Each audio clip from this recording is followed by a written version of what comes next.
El libro de Salmos es una colección de 150 poemas hebreos antiguos, canciones y oraciones provenientes de todos los periodos de la historia de Israel. Muchos de estos poemas están conectados con el rey David, de hecho, 73 de ellos, y él era conocido como poeta y arpista. Pero hay muchos autores diferentes detrás de estos poemas.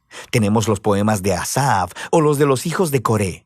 Y algunos proceden de otros líderes de alabanza en el templo. Incluso Salomón y Moisés tienen sus propios poemas, y casi un tercio de ellos son anónimos. Ahora, muchos de estos poemas fueron utilizados por los coros que cantaban en el templo de Israel, pero el libro de Salmos en realidad no es un himnario. En algún punto del periodo, después del exilio de Israel en Babilonia, estos poemas antiguos fueron reunidos y acomodados intencionalmente en el libro de Salmos que ahora tenemos. Y este tiene un diseño y un mensaje bastante único, el cual no notarás a menos que lo leas de principio a fin. Ahora, para ver cómo está diseñado el libro de Salmos, lo más útil es, de hecho, empezar por el final. El libro concluye con 5 poemas de adoración al Dios de Israel, y cada uno comienza y termina con la palabra aleluya, que es una orden en hebreo para decirle a un grupo de personas que adoren a Yah, la versión corta del nombre divino Yahweh. Ese es un arreglo de 5 partes realmente bonito, y parece que alguien nos está dando aquí una conclusión para el libro. Así que nos invita a hacer la pregunta, ¿tiene el libro otras señales de diseño intencional? Si prestas atención a los títulos de los poemas, notarás que en 5 lugares los traductores de tu Biblia pusieron los títulos Libro 1, Libro 2, Libro 3, 4 y 5 en varios puntos. Y estos dividen el libro de Salmos en 5 grandes secciones. La razón para esto es que los últimos poemas en cada una de estas secciones tienen un final muy similar que luce como una adición editorial. Se lee algo como, bendito sea el Señor, el Dios de Israel, por los siglos de los siglos. Amén y amén. Así que el libro tiene una conclusión y una organización interna en 5 partes principales. Así que lo natural es ir al principio a buscar una introducción. ¿Y qué encontramos?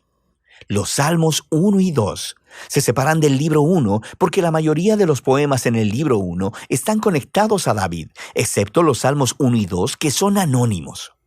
El Salmo 1 celebra lo bienaventurada que es la persona que medita en la Torá, leyéndola en oración día y noche y que luego la obedece. Ahora, la palabra Torá significa simplemente enseñanza, y de manera más específica se llegó a referir a los 5 libros de Moisés que inician el Antiguo Testamento. Y aquí parece ser que la palabra se utiliza con ambos significados en mente, lo que explica por qué tiene 5 partes.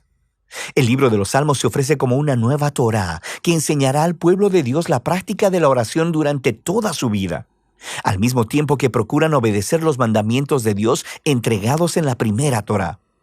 El Salmo 2 es una reflexión poética sobre la promesa de Dios al rey David de 2 Samuel capítulo 7, de que un día un rey mesiánico vendría y establecería el reino de Dios sobre el mundo, derrotando la maldad y la rebelión en la nación.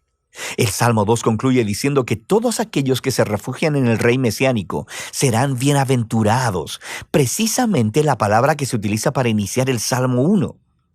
Y así, estos 2 poemas juntos nos dicen que el libro de Salmos está diseñado para ser el libro de oración del pueblo de Dios según ellos procuran ser fieles a los mandamientos de la Torá, mientras anhelan y esperan el venidero reino mesiánico.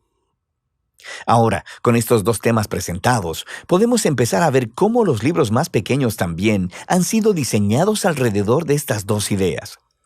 Por ejemplo, el libro 1 tiene justo en el centro una colección de poemas, los Salmos del 15 al 24, que inician y concluyen con un llamado a ser fieles al pacto. Y luego, en los Salmos del 16 al 18, encontramos una representación de David como un modelo de esta clase de fidelidad. Así que él clama a Dios para que lo libere, y Dios lo enaltece como rey. Ahora, en el grupo de poemas correspondientes, los Salmos del 20 al 23, el David del pasado se ha convertido en una imagen del futuro rey mesiánico, quien también clamará a Dios. Él será librado y le será dado un reino sobre las naciones.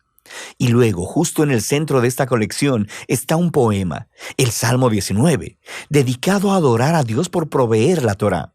Así que aquí lo tenemos, los 2 temas de los Salmos 1 y 2 ligados muy de cerca aquí. El libro 2 abre con dos poemas que están unidos por su esperanza de un regreso al templo en Sion en el futuro. Y esta es una imagen muy asociada con mucha proximidad a la esperanza del reino mesiánico.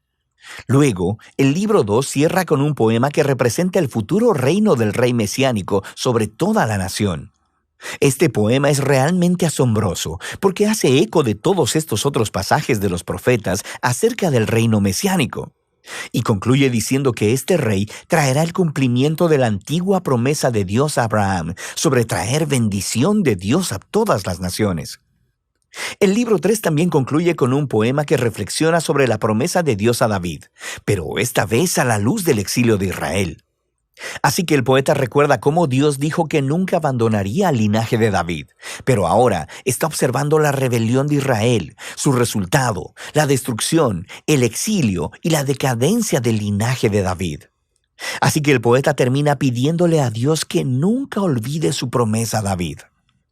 El libro 4 está diseñado a responder a esta crisis del exilio.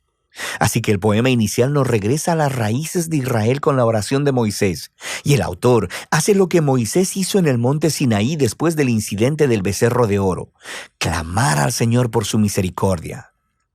El centro del libro 4 está dominado por un grupo de poemas que anuncian que el Señor, el Dios de Israel, gobierna como el verdadero Rey del mundo, y que toda la creación, los árboles, las montañas y los ríos son convocados para celebrar ese día futuro en el que Dios traerá su justicia y su reino sobre todo el mundo. Son convocados para celebrar ese día futuro en el que Dios traerá su justicia y su reino sobre todo el mundo. El libro 5 abre con una serie de poemas que afirman que Dios escucha el clamor de su pueblo y que un día enviará a su futuro rey para derrotar la maldad y traer el reino de Dios. Este libro también contiene dos colecciones más grandes, una llamada Hallel y otra llamada Cánticos Graduales.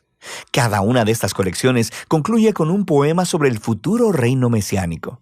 Y estas dos colecciones, al unísono, sostienen la esperanza de una acción futura, similar al Éxodo, en el que Dios redimirá a su pueblo.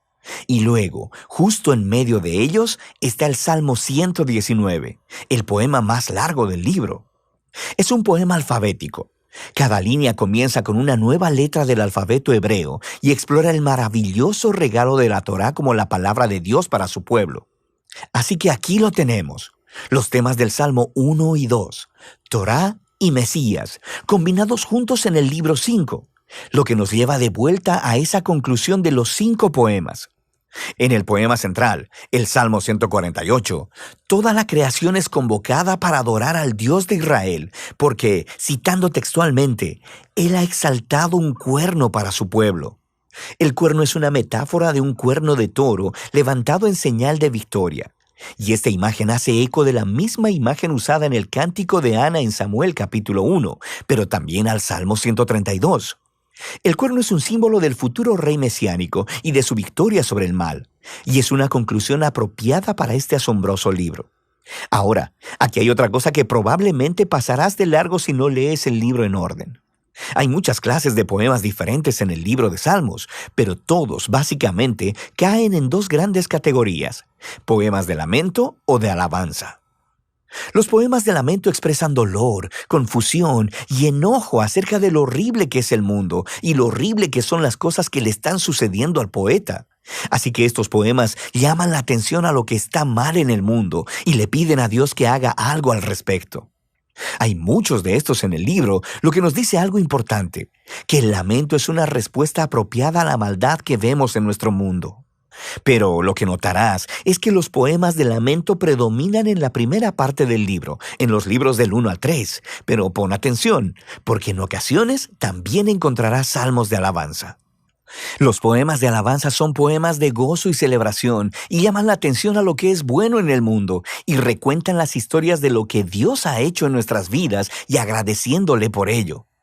En los libros 4 y 5 notarás que los poemas de alabanza son más que los poemas de lamento, y todo culmina en esa conclusión de aleluyas en 5 partes.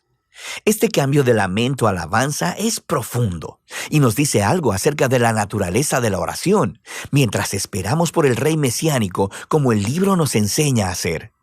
Esto creará tensión para nosotros mientras miramos el trágico estado de nuestro mundo y de nuestras vidas. Así que los salmos nos enseñan a no ignorar el dolor de nuestras vidas, pero también, al mismo tiempo, que la fe bíblica mira hacia adelante, mirando a la promesa del futuro reino mesiánico de Dios. Así que, Torá y Mesías, lamento y alabanza, fe y esperanza. De eso trata el libro de Salmos.